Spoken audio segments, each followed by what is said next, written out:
त्या बदनेची खात्याअंतर्गत चौकशी करण्यासाठी घनश्याम सोनवणे नावाचा वडूजचा एक पोलीस अधिकाऱ्याची नेमणूक केली की अशा वादग्रस्त अधिकाऱ्यांना आणि सगळं फलटण वडूज मसवड हे कनेक्टिंग का होतंय। ज्या घनश्याम सोनवणेवर अनेक आरोप आहेत, एका प्रकरणात हायकोर्टानं त्याला एवढं झापलंय, त्याची बातमी आपल्या पेपरला छापून आली, त्याच्यात तिथं लिहिलंय, न्यायालयाच्या आदेशावरून वडूज पोलीस ठाण्याचे पोलीस निरीक्षक घनश्याम सोनवणे कोर्टात हजर राहिले होते।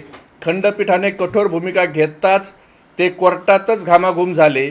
एसी सुरू असताना तुम्हाला एकट्यालाच एवढा घाम का फुटला, असा सवाल न्यायालयाने सोनवणे यांना केला। मग तुम्हाला चांगला अधिकारी देवाभाऊ भेटला नाही का बदनेची खात्याअंतर्गत चौकशी करायला? आणि हा घनश्याम सोनवणे हा अधिकारीच आहे का, ही मला शंका आहे। तर काय आहे, तर त्याचं स्वतःचं एक इंस्टाग्रामचं अकाउंट आहे। त्या इंस्टाग्रामच्या अकाउंटला त्यांनी एक पोस्ट केली आणि त्या पोस्टमध्ये मी तुम्हाला वाटलंच तर सगळ्याला पाठवतो। त्या पोस्ट केली, मंत्र्याला भेटला, जयकुमार गोरेंना भेटण्याबद्दल आमचं काही म्हणणं नाही, पण पोस्टचं कॅप्शन काय याच्यावरून त्याची स्वामीनिष्ठा ही कुणावर आहे हे दिसून येईल। त्यांनी लिहिलंय त्याच्यात, Jaykumar Gore sir, minister of rural development and Panchayat Raj development of Maharashtra यांची गुरुपौर्णिमेनिमित्त भेट, आभाळागत माया तुझी आमावर राहू दे।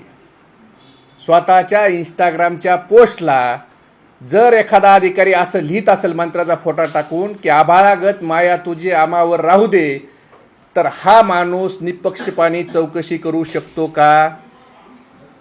याचा विचार महाराष्ट्राच्या गृहमंत्री देवाभाऊनी करावं की ह्याला तुम्ही बदनेची खात्याअंतर्गत चौकशी करायला तुमच्याकडे दुसरा महाराष्ट्रात चांगला अधिकारी नव्हता।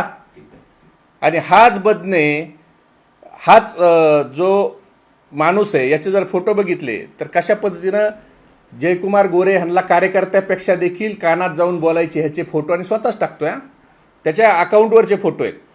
आणि दुसरी एक पोस्ट आहे त्याची, आदरणीय जयकुमार गोरे सर, भाऊ, ग्रामविकास आणि पंचायत राज मंत्री, महाराष्ट्र राज्य, MLA मान खटाव समेत गुलाब उगलमुगले अण्णा OSD।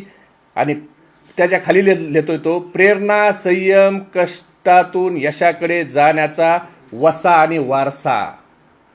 जर एक पोलिसाचा अधिकारी जर अशा पद्धतीनं एखाद्या मंत्र्याची चाटुगिरी करीत असेल, तर तो आणि जयकुमार गोरेचे आणि या प्रकरणातले निंबाळकर ज्यांच्यावर आरोप आहे त्यांच्या संदर्भात काय त्यांचे कनेक्शन आहेत हे सांगायची गरज नाही। ABP माझा, उघडा डोळे बघा नीट।